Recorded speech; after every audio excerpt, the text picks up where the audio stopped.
آج ہم سنائیں گے آپ کو ایک چالاک لومڑی کی کہانی۔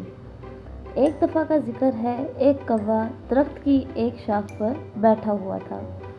اس کی چونچ میں گوشت کا ایک ٹکڑا تھا۔ ایک بھوکی لومڑی کا وہاں سے گزر ہوا۔ جب اس نے دیکھا کہ کوے کی چونچ میں گوشت کا ایک ٹکڑا ہے تو لومڑی کے منہ میں پانی بھر آیا۔ اس نے کوے سے گوشت کا ٹکڑا لینے کا فیصلہ کر لیا۔ اس نے اپنے مقصد کے لیے سوچنا شروع کر دیا۔ اس نے کوے سے کہا، کوے بھائی، آپ بہت خوبصورت ہیں، آپ کے پر اور آپ کی آواز بہت خوبصورت ہے۔ میں آپ سے درخواست کرتی ہوں کہ مجھے کوئی گانا سنائیں۔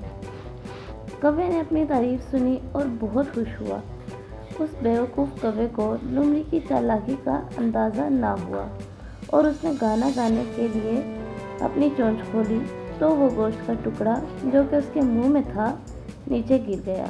لومڑی نے فوراً سے وہ گوشت کا ٹکڑا زمین پر سے اٹھا کر کھا لیا۔ تو پیارے بچوں، اس کہانی سے ہمیں یہ سبق ملتا ہے کہ جھوٹی تعریف سنتے ہی بیوقوف نہیں بننا چاہیے۔ فلیٹری از کرس۔